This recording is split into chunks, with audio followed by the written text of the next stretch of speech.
Base बना के चले तो चलिया चलने को।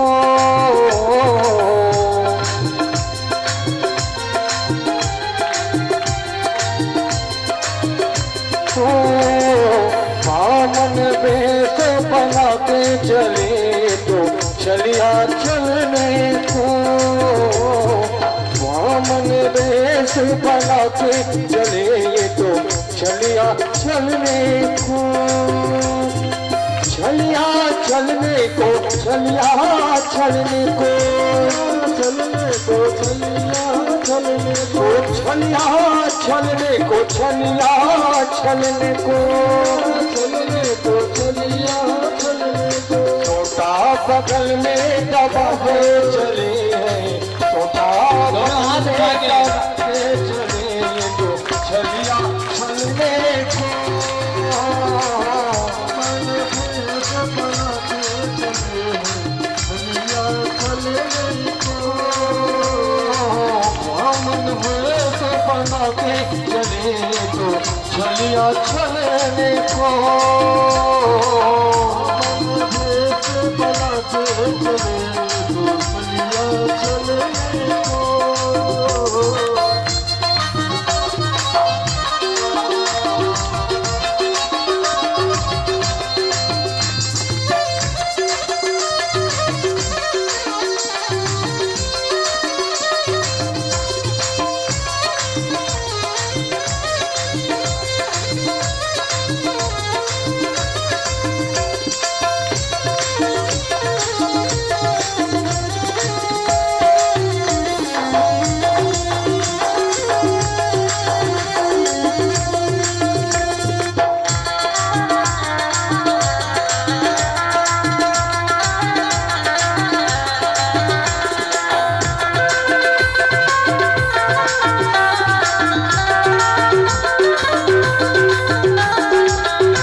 पावन तन अंगुल को बनायो, पावन तन अंगुल को बनाओ। हाथ में अपने छाता धरायो, हाथ में अपने छाता धरायो। छोटा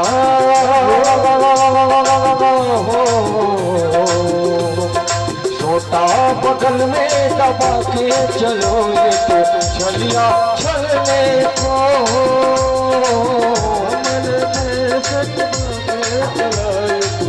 चलिया चलने को। बामन बेस बना के चले तो चलिया चलने को। बेस बना के चलाए तो चलिया चलने को।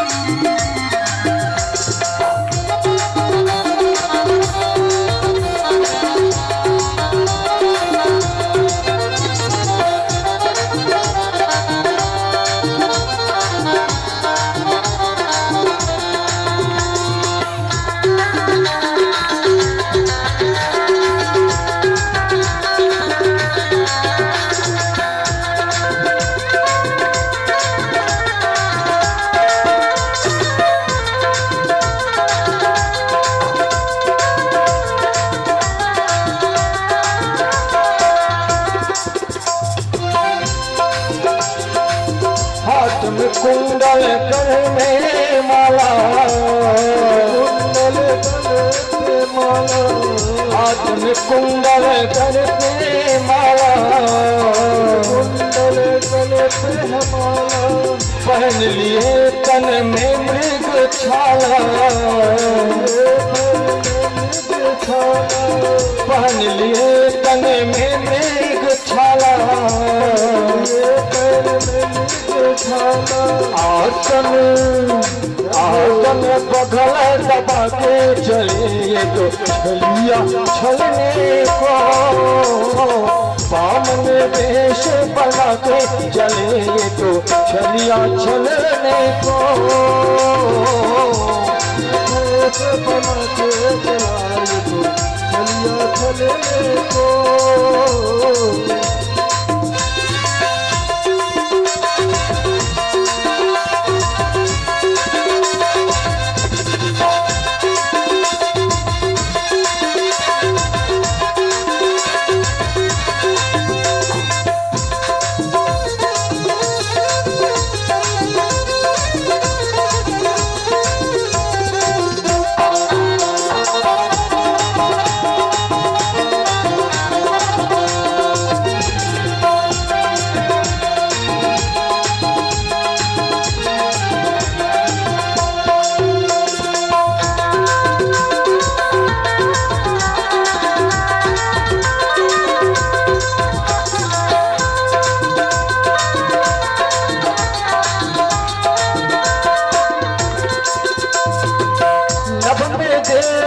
पुष्प बरसाए ओ नभ में देव पुष्प बरसाए, पुष्प बरसाए ओ दर्शन करके सब सुख पावे,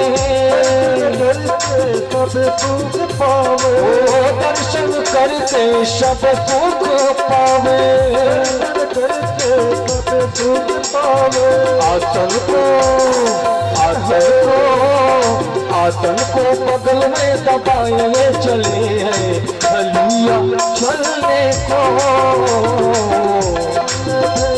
बना के चलाए तो छलिया छलने को, बामन वेश बना के चलो ये छलिया छलने को, बामन वेश बना के चलाए तो छलिया छलने को, छलिया छलने को, छलिया छलने को, छलने को, छलिया छलने को, संवरिया छलने को, छलिया छलने को, छलने को, छलिया छलने को, बामन का वेश बना के चलो है तो छलिया छलने को, बामन वेश बना के चलो ये तो छलिया छलने को।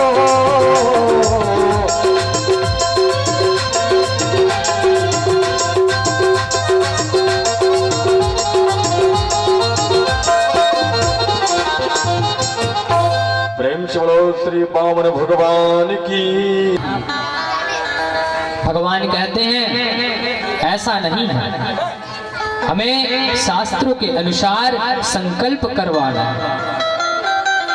तो कहते हैं राजा बलि, आप इतने छोटे और वो भी 3 पग के लिए क्या संकल्प, आप ऐसे ही ले लीजिए। तो कहते हैं नहीं, हम शास्त्र के अनुसार ही काम करेंगे, बिना संकल्प के हम आपसे दान नहीं लेंगे। पहले संकल्प करो तब हम आपसे दान लेंगे। अब यहाँ पे उनके गुरु शुक्राचार्य जी, राजा बलि के गुरु शुक्राचार्य जी समझ जाते हैं, अपने नेत्र बन के देखते हैं कि कौन है। तो उनके गुरु शुक्राचार्य समझ जाते हैं कि ये साक्षात विष्णु भगवान है जो इसे छलने आया है। तो गुरु समझाते हैं अपने शिष्य को कि ये कोई साधारण ब्राह्मण नहीं है, ये कोई साधारण ब्राह्मण नहीं है, ये छलिया है, ये विष्णु है। तो राजा बलि कहते हैं कि गुरुजी आप तो हमेशा कहते हैं किसी को अगर देना है तो एक बार बोलो, और आप यहाँ पे कह रहे हैं कि आप झूठ बोल रहे हो कि हम देते परंतु अभी नहीं दे पाएंगे, ऐसा कहकर कुछ बहाना करके वापस भेज दो। तो राजा बलि कहते हैं कि हम ऐसा नहीं कर सकते, हम कह दिए मतलब कह दिए। तो गुरुजी कहते हैं कि ऐसे 3 जगह पे झूठ बोले जा सकते हैं, ऐसे 3 जगह झूठ बोले जा सकते हैं जिसमें कोई दोष नहीं होता। जैसे कभी विवाह होता है तो कुछ बोल दिया जाए, अपनी बेटी हो या बेटा, क्योंकि उसमें बंधन जुड़ रहा है ना, 2 घरों में रिश्ता जुड़ रहा है, तो उसमें थोड़ी बहुत झूठ बोले जाए तो दोष नहीं लगता है। और स्त्रियों, जब माताओं में स्वभाव रहता है कि हम कहीं भी जाए, शादी में जाए या कुछ कार्यक्रम में जाए, तो सब बढ़िया सुंदर सज सवर के आए रहते हैं, तो एक दूसरे को देखते हैं। अब सिंपल सी बात है, अब हम यहाँ बैठे हैं तो हम भी अनेक प्रकार के वस्त्र धारण करके बैठे हैं, तो कई का मन जो रहता है, अब देखते हैं कि महाराज वो चीज वस्त्र धारण किए थे कि कान का पहने थे कि और कुछ धारण किए थे। तो ऐसे माताओं में स्वभाव रहते हैं कि अगल बगल में जो माताएं बहनें बैठे रहते हैं ना, एक दूसरे को देखते हैं, तो जाके अपने घर में अपने स्वामी, अपने पति से कहते हैं कि हमें ये चीज लेना है, हमें चाहिए। अब बेचारा कमात है कि नहीं कमात होला नहीं देखा, लेकिन मोला वो चीज लेना चाहिए। तब जो आपके स्वामी हैं, आपके पति हैं, वो कहेंगे कि आपको तो डायरेक्ट मना नहीं कर सके ना, चिल्ला दो शाम के भात नहीं दो होला, तो घुमा फिरा बोले कि आज मोला तनख्वाह नहीं मिले है, एक आध हफ्ता बाद मिली, तो बिल्कुल तौर पर ले दो, तो तोरो मन शांत हो गया, वो ओकरो मन शांत हो गया। तो ये जो झूठ है इसे बोले जा सकता है, जिनमें कोई प्रकार के दोष नहीं है। तो यहाँ पे राजा बलि संकल्प करवाते हैं कमंडल में, तो उस कमंडल में जो छिद्र रहते हैं, जहाँ से जल आते हैं, तो उसमें शुक्राचार्य जी जाके मक्खी के रूप में बैठ जाते हैं। अब इधर भगवान समझ जाते हैं, जब जल डालते हैं, जब संकल्प के लिए जल लेते हैं तो जल नहीं निकलता है, क्योंकि उसमें तो शुक्राचार्य जी बैठे हुए हैं और जल निकल नहीं रहे, और राजा बलि के हाथ में है। तो राजा बलि कहते हैं कि कमंडल लाइए, दिखाइए हमें। तो वामन भगवान अपने कुशे से शुक्राचार्य जी का आंख फोड़ देते हैं। अभी उस छिद्र में कुशा जाएगा, अब बैठे देख रहे हैं तो सीधा आंख में लगे, तो आंख क्या हुआ, गोविंदाय नमो। अब जैसे शुक्राचार्य जी का आंख फूटे, वो बाहर निकले और शुक्राचार्य जी कहने लगे, भैया कोई लेना ना देना, हम ही अपने आंख फुड़वा लें, कोई दे रहा है या ले रहा है हमें उससे क्या मतलब। तो हमें भी क्या करना चाहिए, कोई ले रहा हो या दे रहा हो तो हमें बीच में नहीं पड़ना चाहिए। हम बीच में पड़ेंगे तो अभी शुक्राचार्य जी को क्या हुआ, तो हमें भी हो सकता है, तो हमें बीच में न लेना है न देना है, तो किसी के बीच में हमें नहीं जाना है। तो अब जैसे फिर भगवान ने संकल्प करवाया 3 पग भूमि का, अब संकल्प पूरा हुआ। अब जैसे संकल्प पूरा हुआ तो भगवान अपने विशाल रूप में प्रकट हुए, चतुर्भुज रूप में, शंख चक्र गदा लेके, विशाल रूप लंबे।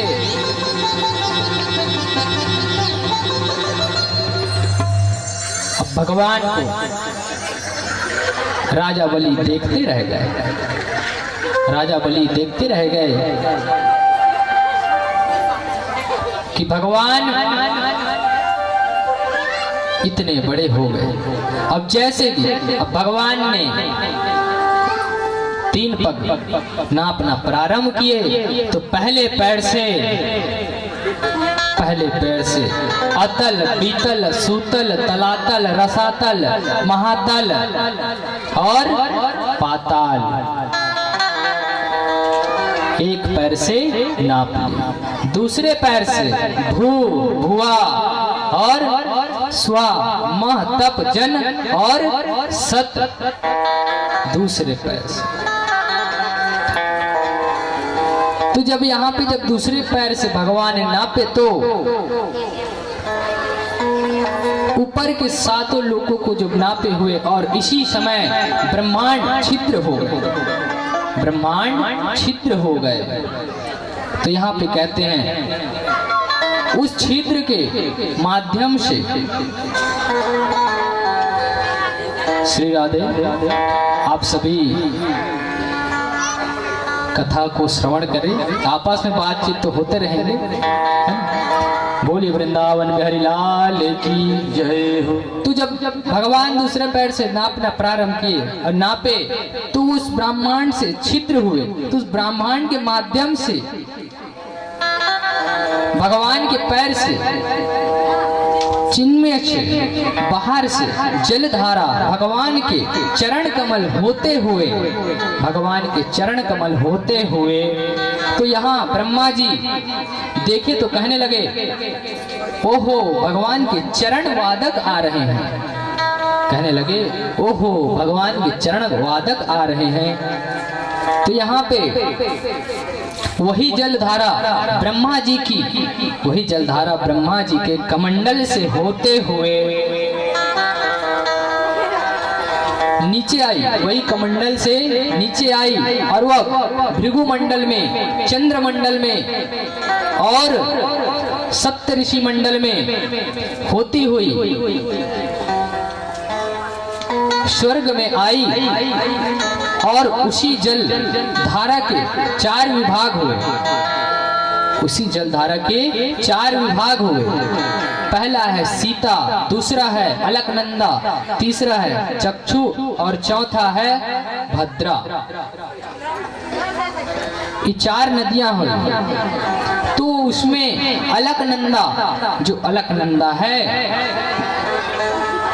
जो धारा थी वही गंधमादक पर्वत पर भागीरथ से प्रार्थना से प्रकट भई और वही जलधारा गंगोत्री से गौमुख से होती हुई और ऋषिकेश और हरिद्वार से होते हुए सूखताल सीधे गंगा सागर में जाकर मिले हैं। यही विष्णुपति है और यही गंगा है। और जब भगवान कहते हैं राजा बलि से कि मैं अब तीसरा पग कहाँ रखूं, तीसरा पग मैं कहाँ रखूं, तो भगवान तो कहते हैं कि मुझे जिस सिर पर घमंड था, मुझे जिस सिर पर घमंड था प्रभु आप उस पर रखिए, क्योंकि हम घमंड यहाँ से किया है ना। तो राजा बलि कहते हैं कि मेरे जो घमंड था वो सब नष्ट हो गया, कृपया करके आप मेरे सर पर रखें। तो भगवान ने अपना तीसरा पग सिर पे रखे और कहने लगे, मन इच्छा होती नहीं प्रभु इच्छा तत्काल,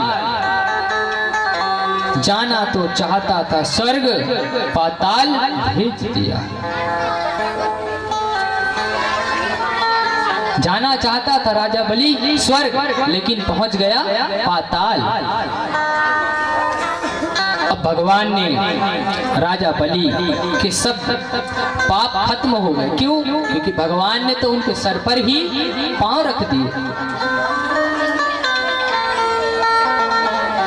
अब जैसे भगवान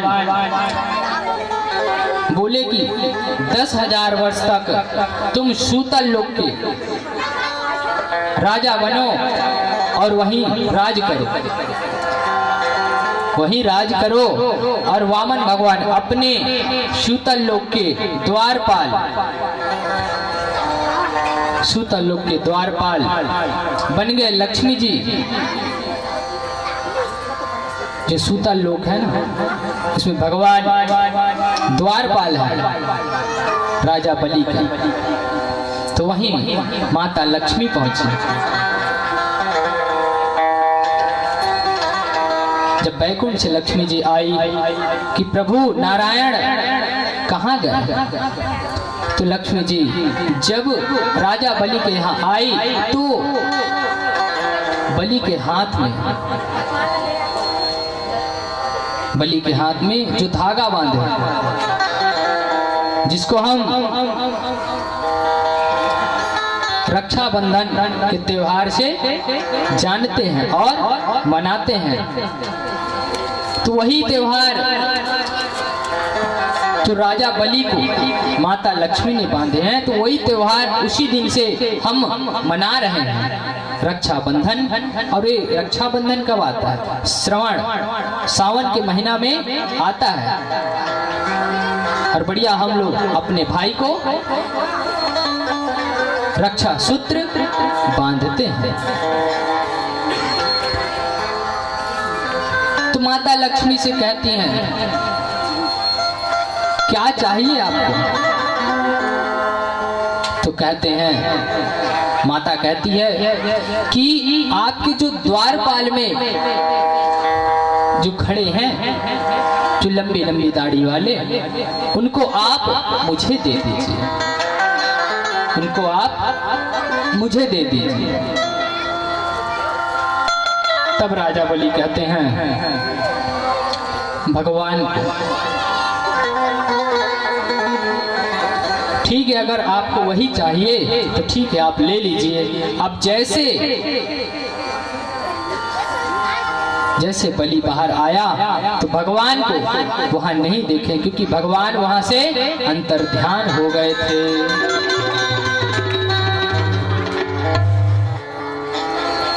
इस प्रकार भगवान ने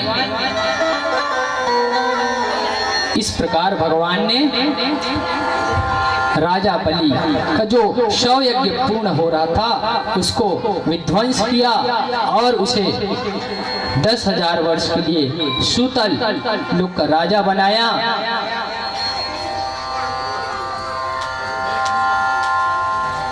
और यहाँ पे कहते हैं कि इन्हीं के पावन वंश में आगे चल के यूनास्व हुए, जिन्होंने ब्रह्मवंश अभिमंत्रित जल को पी लिया था। इसलिए यूनास्व के ही उदर से मानधाता का जन्म हुआ, मानधाता के सत्यव्रत हुए और इनके वंश में ही हरिश्चंद्र हुए। तो हरिश्चंद्र कौन है?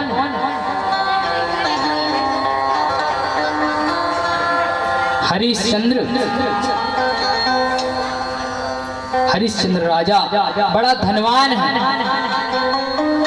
जो सत्य के मार्ग पर चलता है, जो कभी झूठ नहीं बोलता और असत्य काम नहीं करता, धर्म के मार्ग पर ही चलता है, बड़ा धर्माड़ी है।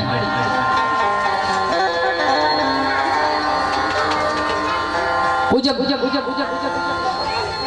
भोजन करते तो सबसे पहले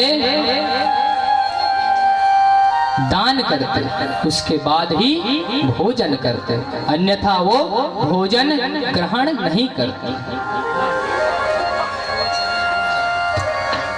और बड़ा सत्यवादी राजा थे।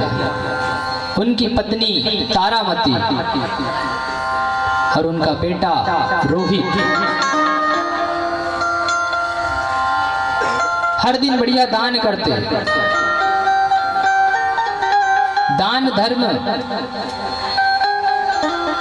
बिना धर्म किए वो कुछ नहीं करते। प्रतिदिन दान करते, धेनु का, कोई भी प्रकार से प्रतिदिन वो दान करते, बिना दान के भोजन ग्रहण नहीं करते। एक दिन हरिश्चंद्र जी राजा सोए थे तो उन्हें स्वप्न आया। उन्हें स्वप्न आया और स्वप्न में क्या स्वप्न देखे? तो देखे कि अपना पूरा राजपाट हर चीज मैं दान कर दिया। मैं पूरा अपना राजपाट दान कर दिया हूं। अब फिर इधर राजा हरिश्चंद्र सुबह उठते हैं, बढ़िया नित्य कर्म करते हैं, स्नान ध्यान करते हैं, सभा में जाते हैं। अब जैसे सभा में गए तो सभी को बताने लगे। और वहीं विश्वामित्र भी थे, तो आए और सबको बताए कि मैंने सब राजपाट दान कर दिया।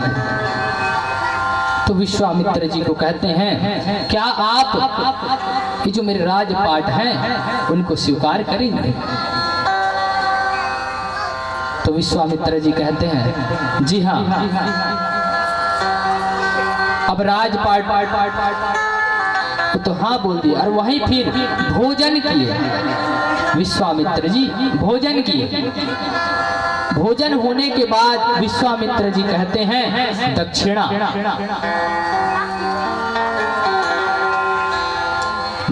दीजिए। तब राजा हरिश्चंद्र कहते हैं कि मैंने तो सब कुछ दे दिया, अब मेरे पास कुछ नहीं है, मैं क्या दूं आपको? तो कहते हैं, आपको तो दक्षिणा देना ही पड़ेगा।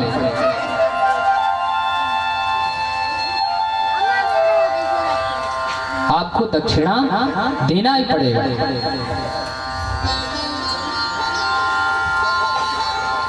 आपने घर में कभी पूजा पाठ करवाते हैं, आपने दान किए हैं,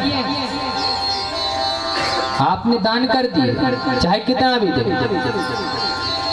चाहे कुछ भी दे, उसके बाद आपको दक्षिणा देना ही पड़ेगा। चाहे आप उनको 1 रुपए दो, चाहे आप लाखों दो, लेकिन आपको दक्षिणा देना ही पड़ेगा। और बिना दक्षिणा का आपका दान का महत्व नहीं है।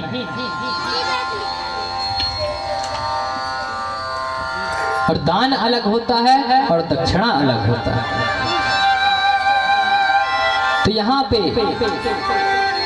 राजा हरिश्चंद्र को कह रहे हैं कि विश्वामित्र कि आप मुझे दक्षिणा दो। तो राजा हरिश्चंद्र कहते हैं कि मेरे पास तो देने के लिए कुछ नहीं है, कुछ नहीं बचा है। तो कहते हैं, आप मुझे समय दीजिए। तो 1 माह की समय देते हैं और कहते हैं कि जो आप ये राजकीय वस्त्र पहने हैं इसको उतार दीजिए। ये जो राजकीय वस्त्र पहने हैं आप इसे उतार दीजिए। तो राजकीय वस्त्र रहते हैं ना, उसको उतार देते हैं। और वो राज्य से उनको बाहर कर देते हैं, वो राज्य से उनको बाहर कर देते हैं और 1 माह का समय देते हैं। तो हरिश्चंद्र जी और तारामती और उनका बेटा रोहित तीनों निकल जाते हैं। अब जैसे निकलते हैं, अब उन लोग काम की तलाश में ढूंढते हैं इधर उधर। 1 दिन हो गया, 2 दिन हो गया, 3 दिन हो गया, काम नहीं मिल रहा है। और उनको कितना मुद्रा? उनको 1100 मुद्रा, 1100 मुद्राओं का दक्षिणा देना था। अब जैसे गए तो फिर राजा हरिश्चंद्र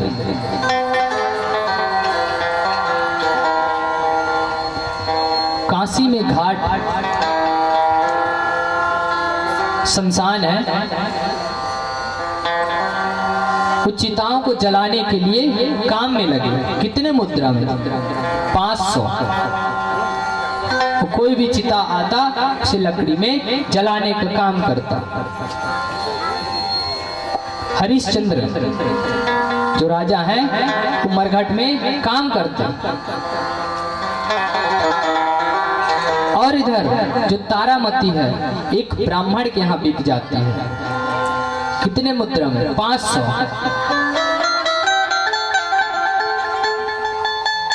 अब माता तारामती अपने पुत्र को, अब काम करने जाती तो अपने पुत्र को लेकर जाती। तो ब्राह्मण कहता कि ये बच्चा को मत लाया करो, जब तुम काम में आते हो तो इस बच्चा को मत लाया करो, रोता है, चिल्लाता है, इसको मत लाया करो। तो कहती है माँ, मैं कहाँ लेकर जाऊं अपने बेटे को, रहने का घर नहीं है, कहाँ रहेगा, किसके साथ रहेगा। अब वो बेटा, बताओ भला कोई माँ अपने बेटे को छोड़ थोड़ी सकता है। तो कहते हैं ब्राह्मण कि अपने बेटे को मत लाया करो, रोता है, चिल्लाता है, हमें यहाँ शोर पसंद नहीं है।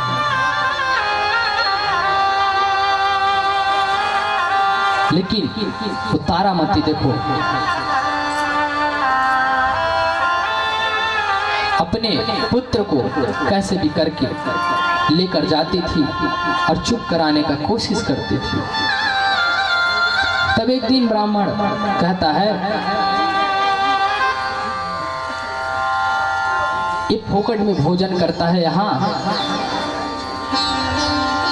ये कुछ काम धाम करता नहीं है, तो ऐसा करो मैं इसका 100 मुद्रा और देता हूँ, ये भी कल से काम में आए और इसका काम रहेगा ये जो हमारे फुलवारी है ना उसमें माली का काम करेगा, फूल तोड़ने का काम करेगा। उसकी माता जो रहती है तारामती वो कहती है ठीक है। अब इस प्रकार कहे तो रोहित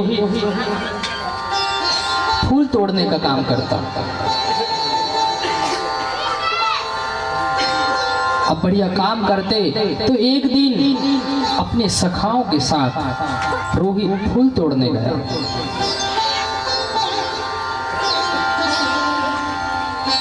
अब फूल तोड़ने के लिए गया तो वहीं किनारे पर एक सांप था जो रोहित को डस लिया और रोहित का मृत्यु हो गया। रोहित का मृत्यु हो गया। अब जो बच्चे रहते हैं उनके साथ में जा रहते हैं, आके बताते हैं कि तुम्हारा बेटा का मृत्यु हो गया सांप के काटने से। अब जैसे पता चलते हैं माँ को, तोड़ते बिलकते रोते हुए जाती है और वहां पे गिरा रहता है उसका बेटा मरा हुआ, उसका कोई नहीं देखते, कोई नहीं उठाने वाला और उसके पास कफन के लिए भी कपड़ा नहीं है। तारामती के पास कफन के लिए भी कपड़ा नहीं है। एक जो साड़ी पहने रहती वो भी फटी पुरानी। और अपने जब पुत्र के पास पहुंचती है तो रोने लगती है, बिलखते लगती है, जोर जोर से चिल्ला चिल्ला के रोती है कि कोई तो मेरा मदद करो, कोई तो मेरी मदद करो।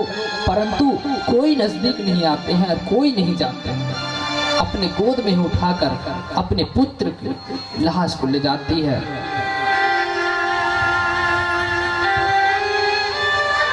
चिल्ला चिल्ला कर रोती है, परंतु कोई साथ नहीं देता है। परंतु कोई साथ नहीं देता है। तो यहाँ पे फिर अब जब लेकर जा रही है तो वो जो एक साड़ी पहनी थी भी फटी पुरानी, उसी को ढककर, जो पल्लू होता है ना माताओं में, तो उसी को ढककर ले जा रही है अपने पुत्र को। पुकार रही है परंतु कोई पास नहीं आ रही है। अब जैसे धीरे धीरे आगे बढ़ी तो वहां जहां हरिश्चंद्र राजा उस मरघट में काम करते तो वो वहीं पहुंची।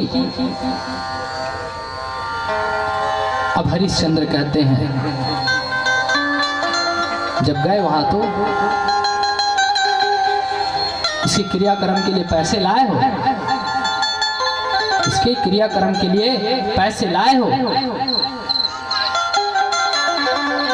तो कहते हैं हमारे पास तो कुछ नहीं, तो बिना पैसे का कुछ नहीं हो सकता। और भगवान देख रहे हैं बिना पैसे का कुछ नहीं होगा। और राजा हरिश्चंद्र ऐसे हो गए हैं जैसे कि आग के पास आप बैठे रहोगे तो शरीर पूरा जल जाता है ना, काले दिखते हैं, वैसे दिख रहे हैं। और शरीर भी बूढ़े हो गए हैं। और तारामती भी पहचान नहीं पाती। तो फिर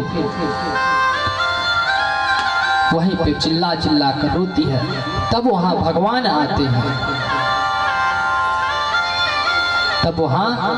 आते हैं, और कहते हैं कि आप कितना धर्मात्मा है, जो धर्म के मार्ग में आज भी चल रहे हो। इतना बड़ा हो गया, इतना सब चीज, क्योंकि जो धर्म के मार्ग में चलता है उसे कष्ट अवश्य होता है। तो यहाँ हरिश्चंद्र को जब इस तरह देख के भगवान वहां आए और पूरा वृत्तांत सुनाए तो इस प्रकार है कि जो धर्म के मार्ग में चलता है उसे कष्ट अवश्य होता है। और भगवान ने उनका, और यहाँ पे फिर सबको कहते हैं, उसका बेटा पुकारते हैं, बेटे ने पुकारा, कहते हैं कि माँ मुझे अपने आंचल में छुपा लो। तो आइए हम भी बढ़िया अपने माता को स्मरण करते हैं। बोलिए वृंदावन बिहारी लाल की जय हो। माँ मुझे अपने आंचल में छुपा ले।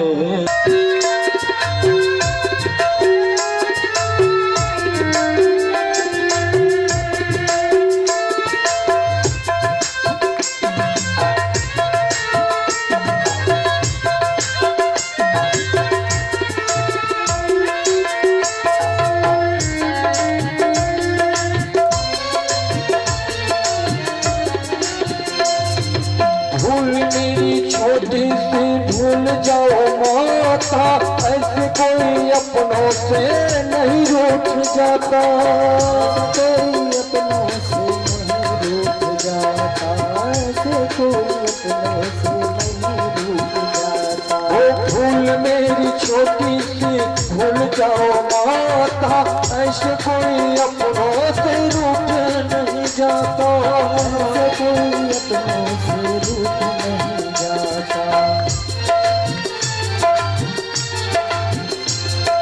रूठ गया हूँ मुझको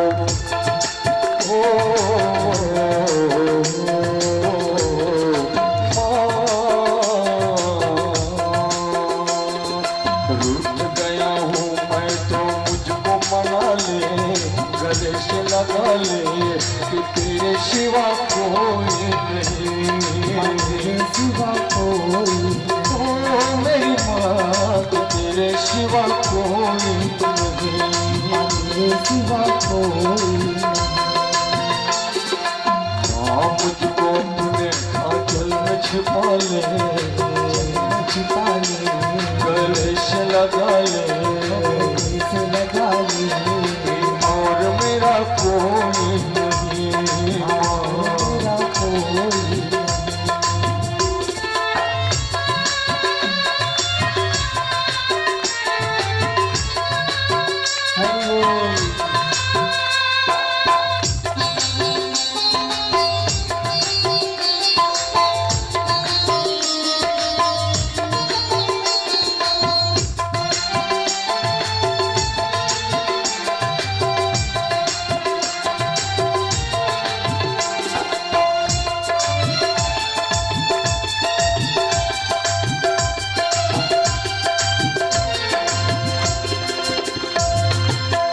यहाँ अंधियारा यहाँ जोत है, यहाँ जोत है, न तो यहाँ जीवन है न तो यहाँ मौत है, यहाँ मौत है।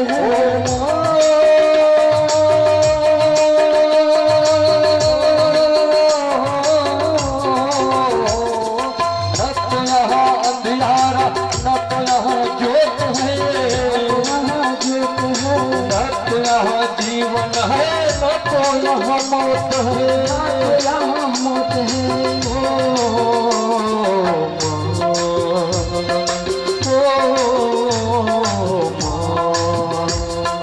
तूने किया जा तुझको किसके हवाले, तूने किया है मुझको किसके हवाले, माँ गले से लगा ले कि और मेरा कोई नहीं, और मेरा कोई। माँ मुझको अपने गले से लगा ले, माँ मुझे अपने आंचल में छिपा ले, गले से लगा ले कि तेरे सिवा कोई नहीं, ओ मेरी माँ कि तेरे सिवा कोई नहीं, मेरी माँ तेरे सिवा कोई, ओ मेरी माँ कि तेरे सिवा कोई नहीं, मेरी माँ तेरे सिवा कोई नहीं।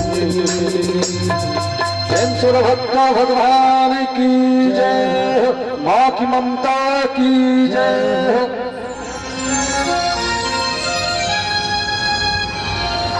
इस प्रकार राजा हरिश्चंद्र का जीवन रहा और आप लोगों ने श्रवण किया। तो जो धर्म के मार्ग में चलता है उन्हें बहुत सारी कठिनाइयों से गुजरना पड़ता है, क्योंकि धर्म के काम में ही बहुत सारे विघ्न आते हैं।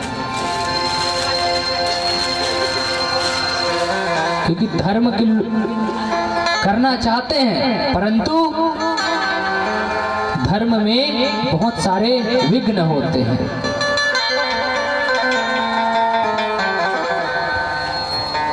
कहीं यही बढ़िया सुंदर कोई गायक आ जाए, कोई गायक आ जाएगा तो दूर दूर से लोग पहुंच जाएंगे। भैया बड़े बाहर ले आए गायक, इसी रात भर देखे भले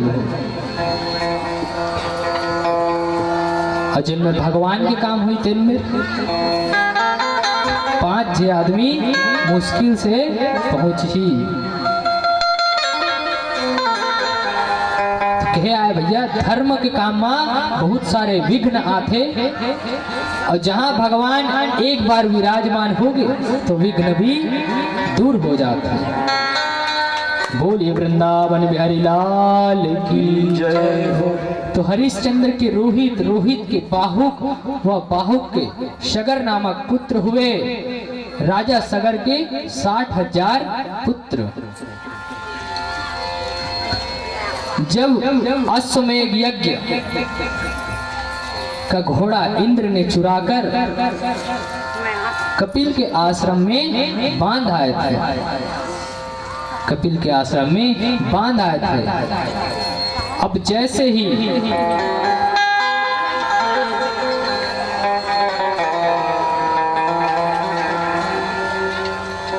उस आश्रम में घोड़े को सगर के पुत्र जब देखे तो आप शब्द कहने लगे कि भाई अब जिसके घर में अब हमारे घर का सामान चोरी होगा और जिसके घर में पाएंगे तो हम तो उसी को बोलेंगे ना दोषी, हम तो उसी को बोलेंगे दोषी। तो उसी प्रकार यहाँ पे है। अब जैसे देखे कपिल के आश्रम में तो आप शब्द कहने लगे कपिल भगवान को। और जिस समय बांधे थे उस समय कपिल भगवान तपस्या में लीन थे। अब जैसे नेत्र खोले तो सगर के 60,000 पुत्र भस्म हो गए।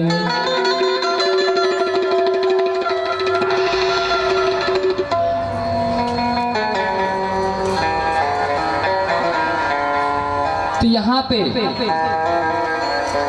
अब उनका उद्धार कैसे होगा? तो भगवान कपिल खुद बताते हैं कि इनका उद्धार जब गंगा का जल स्पर्श होगा तभी इनका उद्धार होगा, अन्यथा नहीं होगा। तब सगर पुत्र अस्मन और असुमान और असुमान पुत्र दिलीप और दिलीप पुत्र भागीरथ, इन्होंने तपस्या घोर तपस्या की,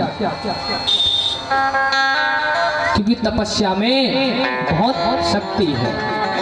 तभी तो सभी साधु संत महात्माएं तपस्या करते हैं और भगवान को प्राप्त करते हैं। तो यहाँ पे तपस्या करते हैं। तब भागीरथ के तप से गंगा मैया प्रकट होती है। बोली गंगा मैया की।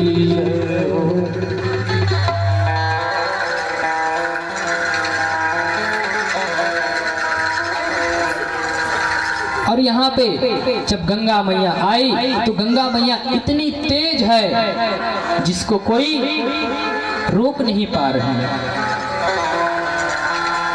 आज भी जब भी जाते हैं प्रयागराज में जाते हैं तो गंगा जी की धारा स्पीड में है और यमुना जी स्थिर है, पता नहीं चलते कि बह रहे हैं कि नहीं। तो यहाँ पे जब गंगा जी आते हैं तो शंकर भगवान अपने जटाओं के बीच गंगा मैया को स्थापित करते हैं। आगे आगे भागीरथ, पीछे पीछे गंगा मैया चल रही है। रास्ते में जबू नामक राजपी बढ़िया तपस्या कर रहे थे। और गंगा के तट पर रहे तो गंगा जी ने उनकी कुटिया बनी थी। अब जैसे जा रहे थे तो उस कुटिया को जल से टूट गया। अब जैसे कहीं बाढ़ आता है, कहीं घर बना रहता है, अधिक जल होने से कुटिया टूट जाता है। तो उसी प्रकार यहाँ पे जब गंगा मैया जा रही थी तो जबहू नामक बाबा, उनका कुटिया टूट गया। तो जबहू बाबा ने क्रोध में आकर पूरी गंगा जी का पान कर दिया। तब भागीरथ ने प्रार्थना की। जब प्रार्थना की तो अपने जंगा से गंगा जी को प्रकट किया और जैसे प्रकट हुई तो जाह्नवी नाम से प्रकट हुई। जाह्नवी नाम से प्रकट हुई।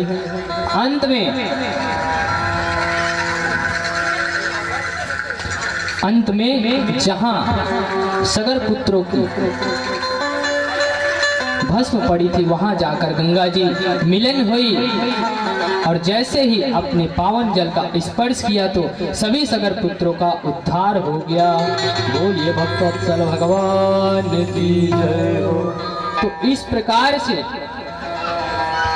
गंगा जी प्रकट हुई और सगर पुत्र के जो भस्म थे उनका उद्धार हुआ।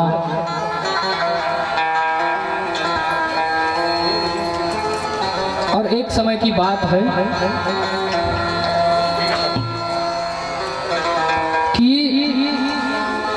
एक साधु संत थे और राजा। पहले क्या होता था, जब गांव में साधु संत आते थे तो गांव के जो गौटिया, तो गौटिया में रहे ना तो साधु संत था उखरे घर जाए तो गौटिया में साधु संत के बढ़िया सेवा सत्कार कर भोजन बनवाया बढ़िया। तो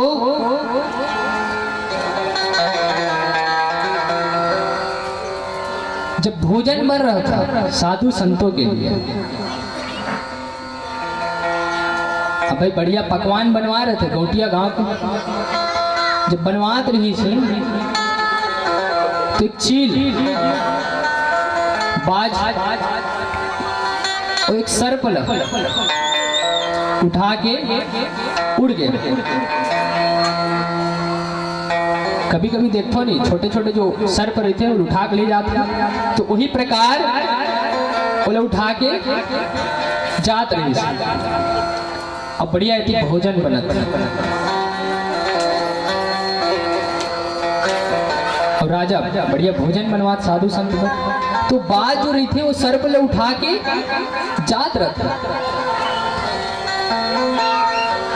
और जब वो सर्प जो विष रहते वो भोजन में गिर जाता, भोजन में गिर जाता। अब गिरते तो कोई पता नहीं चले ना कि भोजन में विष गिर चुके। अब भोजन तैयार होता, बढ़िया सब भोजन करते, बढ़िया सब साधु संत भोजन करते। जब भोजन करते तो सब साधु संत के मृत्यु हो जाता है। अब ये पास यमराज पहुंचते, कारण देखते तुम्हें कारण पता नहीं चल पाया। अब देखो राजा तो भोजन बनवा रहे हैं, राजा भोजन बनवा रहे हैं तो राजा का क्या दोष है, ऊपर से क्या गिर रहा है। और उस सर्प का क्या दोष है कि नीचे भोजन बन रहा है। तो यहाँ पे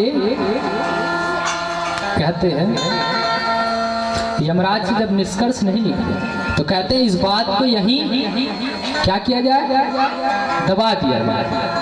इस बात को यहीं पे दबा देते हैं। अब वो बात क्या हुआ, टल गया। भाई कुछ मिला ही नहीं, सबूत तो है ही नहीं। तो इसको क्या किया जाए, दबा दिया जाए। तो उस बात को वहीं पे खत्म कर दिया। फिर कुछ महीने बाद राजा के यहाँ साधु संत फिर आए। तो एक महिला थी, कहते हैं साधु संतों से कि आप लोग कहाँ जा रहे हो, उस पापी राजा के यहाँ। कहते हैं कहाँ जा रहे हो, उस राजा पापी के यहाँ। तभी यमराज वहीं पे पहुंचते हैं कि अब मिल गया, अब मुझे मिल गया कि ये जो पाप किया वो यही है। उस महिला को लेकर चले गए। तो यहाँ पे अर्थ ये होता है कि हमें किसी का निंदा नहीं करना चाहिए। जब वो बात दब चुका था, आपने उस चीज को ओपन कर रहे उस बात को, और आपके जब भगवान निष्कर्ष नहीं निकल पाए तो आप तो मनुष्य हो, आप कैसे बोल सकते हो कि वो पापी है। उस बात को तो वहीं दबा दिया था। भगवान बोले थे नो प्रॉब्लम, तो यहाँ पे कैसे आ गया प्रॉब्लम। तो ऐसे होता है, हमें किसी का निंदा नहीं करना चाहिए। आपके पास निंदा करने का सबूत भी तो होना चाहिए। आज भी होता है, पुलिस जाता है, जब चोर पकड़ाता है उसके पास प्रूफ रहता है तब पुलिस पकड़ता है, अन्यथा नहीं पकड़ता है। तो हमें भी अधिकार नहीं है किसी का निंदा करने का, तो हमें निंदा नहीं करना चाहिए। तो यहाँ पे श्री सुखदेव जी कहते हैं, परीक्षित, भागीरथ के वंश में राजा कृतुपर्ण हुए, सौदास, नारी कवच, खटवांग के दिलीप हुए, दिलीप के रघु हुए, और इन्हीं के नाम से पूरी वंश का नाम रघुवंश पड़ गया। रघु के अज और अज के दशरथ और राजा दशरथ के श्री राम आदि 4 भाई।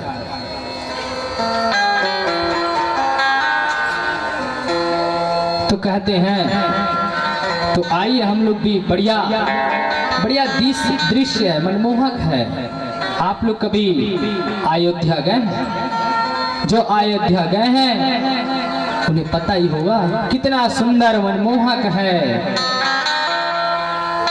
तो हम लोग भी आइए मन से भाव से अयोध्या चलते हैं, फिर कथा श्रवण करेंगे। बोलिए वृंदावन बिहारी लाल की जय हो। बढ़िया, तुम ताली बजाए करो, ताली मत कंजूसी मत करे करो। अवधपुर जाने कुछ चाहता है, ओ राम राम कहने को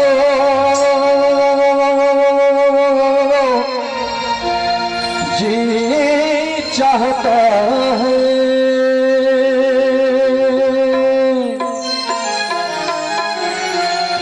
अवधपुर जाने को जी चाहता है।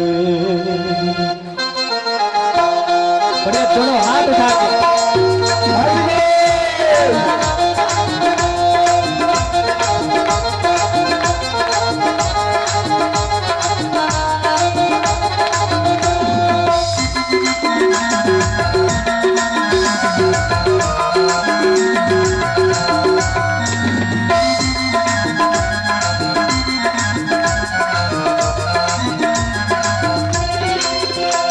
अवधपुर जाने कुछ चाहता है, अवधपुर जाने कुछ चाहता है।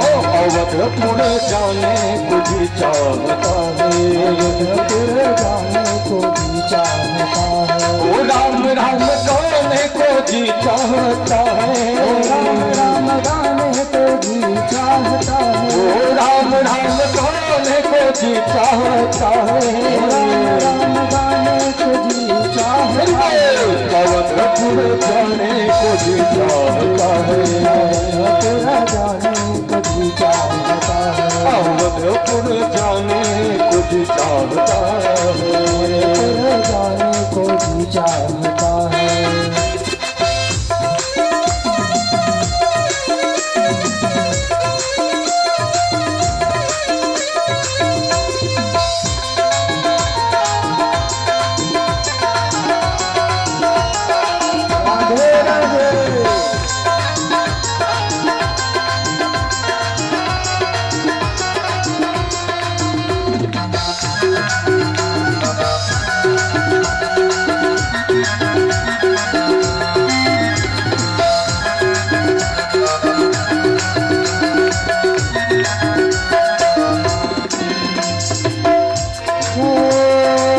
अवधपुरी में है सरयू महारानी, अवधपुरी में है सरयू महारानी, वो अवधपुरी में है सरयू महारानी, अवधपुरी में है सरयू महारानी, वो सरयू महारानी, वो सरयू महारानी, सरयू महारानी, हाँ सरयू महारानी, वो सरयू महारानी, वो सरयू महारानी, सरयू महारानी, हाँ सरयू गोता लगाने को जी चाहता है, गोता लगाने को जी चाहता है, ओ राम राम गाने को जी चाहता है, राम राम गाने को जी चाहता है, राम राम गाने को जी चाहता है, राम राम गाने को जी चाहता है, अवधपुर जाने को जी चाहता है, अवधपुर जाने को जी चाहता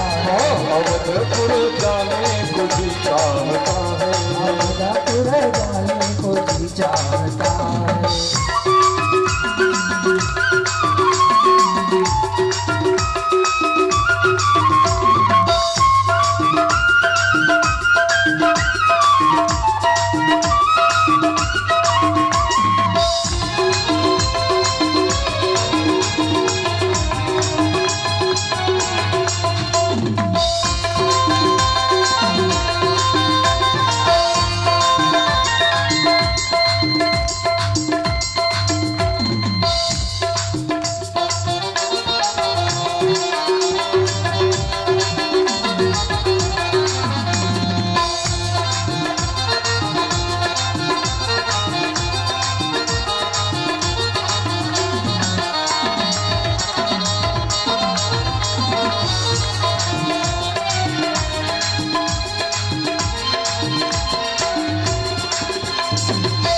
अवधपुरी में है राम रमैया, अवधपुरी में है राम रमैया,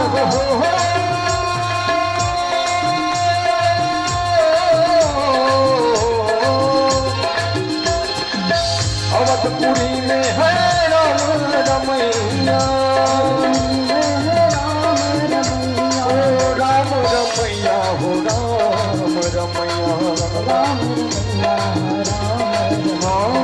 राम रमैया, हो राम रमैया, दर्शन पाने को जी चाहता है, दर्शन पाने को जी चाहता है, दर्शन पाने को जी चाहता है,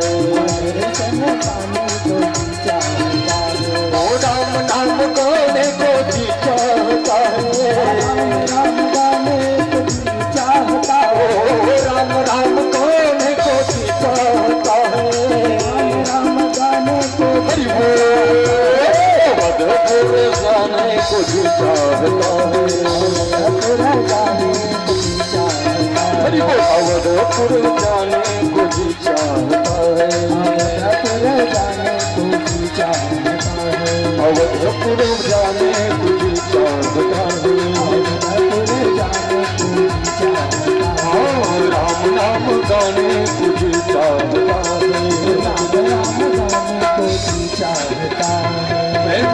अवधपुर धाम की जय हो, राजा रामचंद्र की जय हो, श्रीमद् भागवत महापुराण की जय हो। बढ़िया भ्रमण करके आ गया अयोध्या। तो अयोध्या में बढ़िया सरयू नदी बहती है, कल कल धारा, बढ़िया सुंदर मनमोहक है।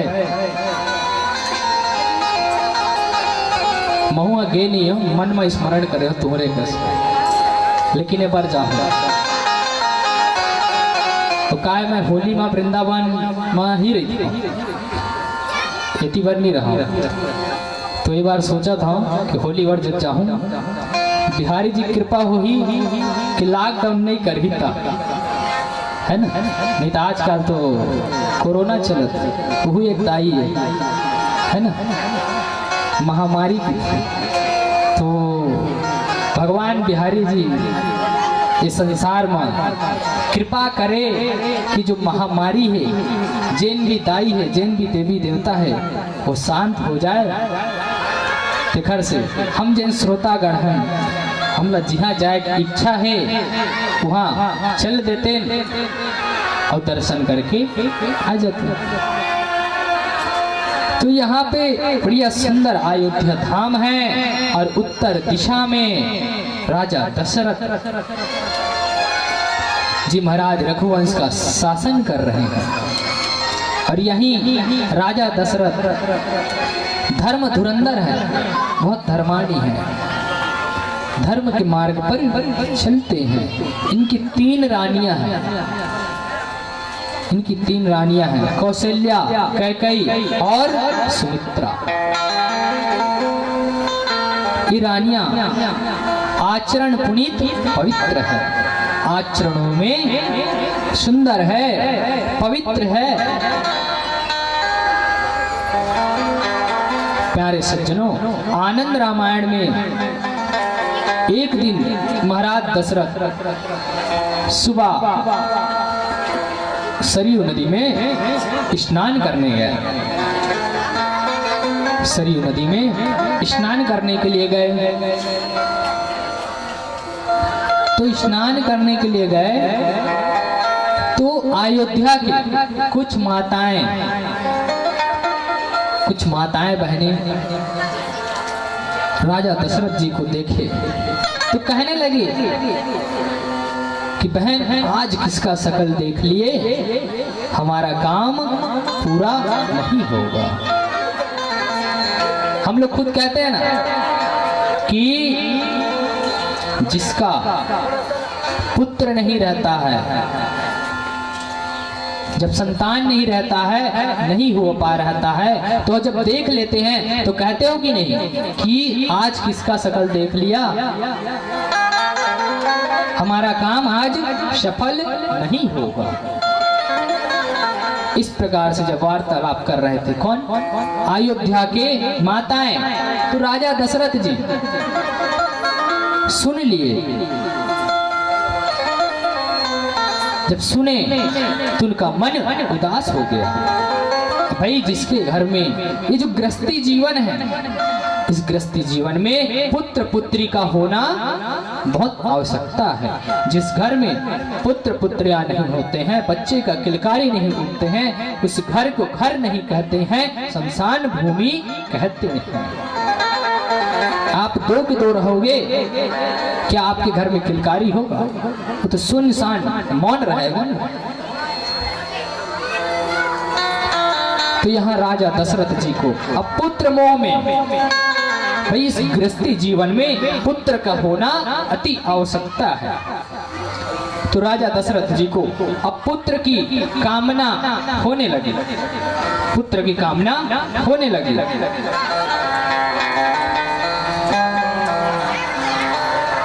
तो राजा दशरथ जी अपने गुरु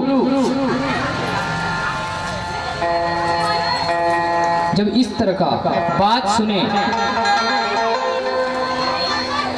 इस तरह का जब बात सुने तो उनके अश्रुपात होने लगे। भाई, चाहे माँ हो चाहे पिता हो, अगर इस तरह का बात सुनेंगे तो उन्हें तो तकलीफ होगा ही ना। साधारण सी बात है, आपको ही अगर कोई कह दे तो आपको पीड़ा होगा कि नहीं, कष्ट होगा कि नहीं। तो उसी प्रकार आज राजा दशरथ जी को पीड़ा हो रहा है। उनके आंखों से अश्रुपात होने लगे। तो अपने गुरु वशिष्ठ के पास आए।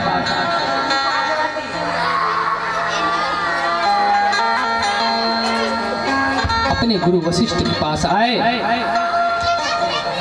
उधर कोई बगल में बच्चा रो रहा है, भाई थोड़ा देख ले। बोली वृंदावन बिहारी लाल की जय।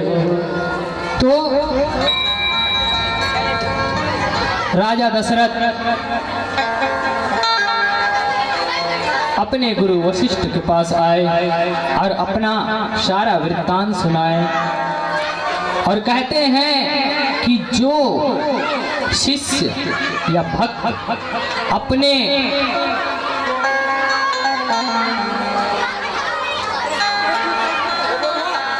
उधर थोड़ा जाके देख लेंगे,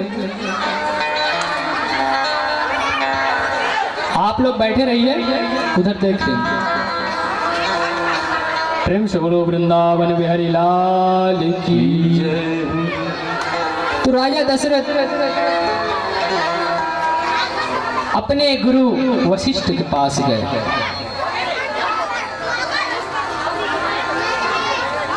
अपने गुरु वशिष्ठ के पास गए और कहते हैं कि जो शिष्य या भक्त होता है अपने गुरु के पास जाता है तो खाली हाथ नहीं आते हैं।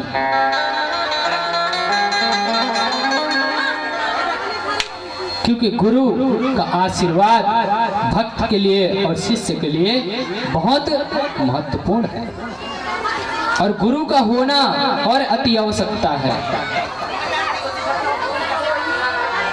अगर आप लोग का अगर गुरु नहीं बना होगा ना तो आप बनवा लीजिए, तभी कल्याण है।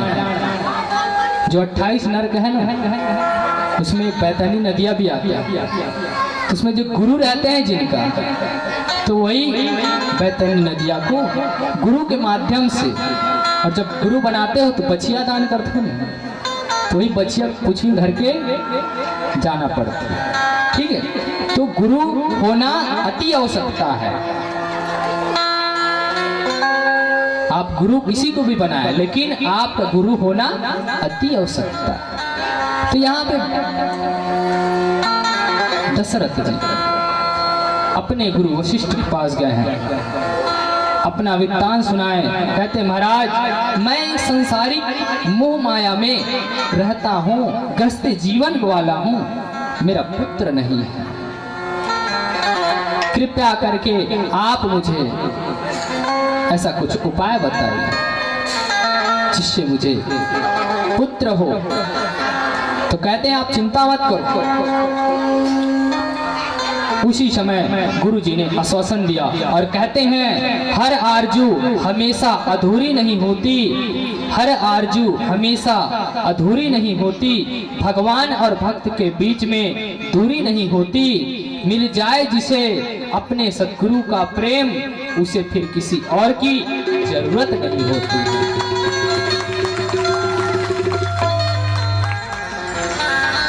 इसलिए गुरु का होना अति आवश्यकता है। तो गुरु के वाक्य को सुनकर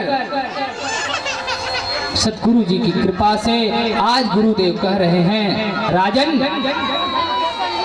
तुम धैर्य रखो, तुम धैर्य रखो, तुम्हें एक नहीं 4 पुत्र होगा, तुम्हें एक नहीं 4 पुत्र होगा। अब वो पुत्र कोई साधारण नहीं होगा, वो पुत्र कोई साधारण नहीं होगा।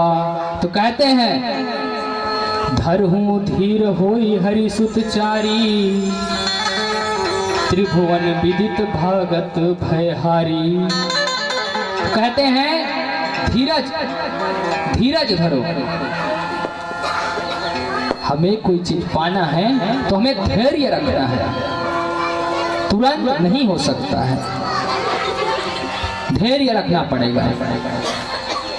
तो यहाँ पे कहते हैं दशरथ जी इस वाक्य को सुनकर बड़े प्रसन्न होते हैं और कहते हैं वशिष्ठ मुनि कह रहे हैं एक काम करो, आप पुत्रष्टि यज्ञ करो।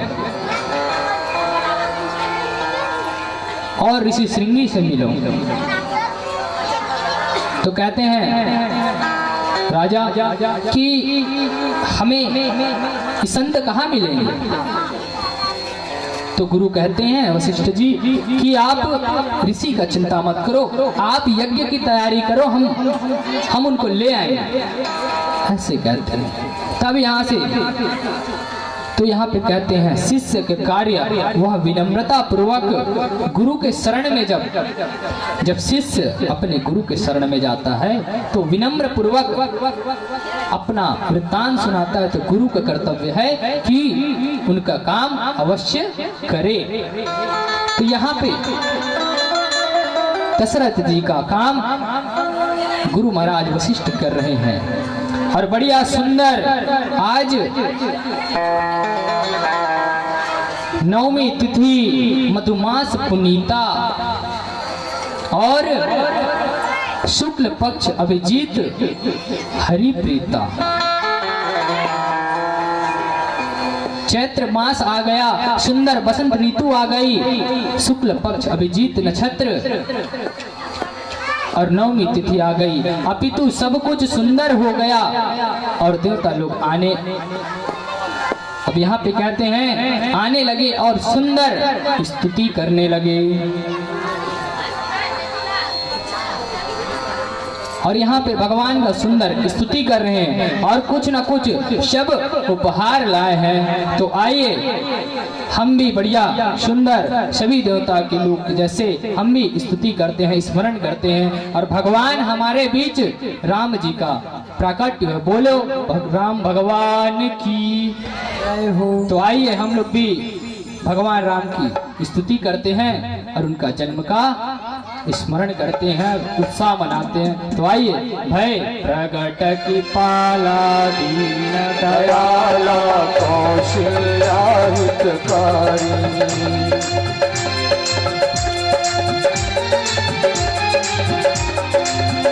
भय प्रगट कृपाला दीन दयाला कौशल्या हितकारी, हर्षित महतारी मुनि मनहारी, अद्भुत रूप विचारी।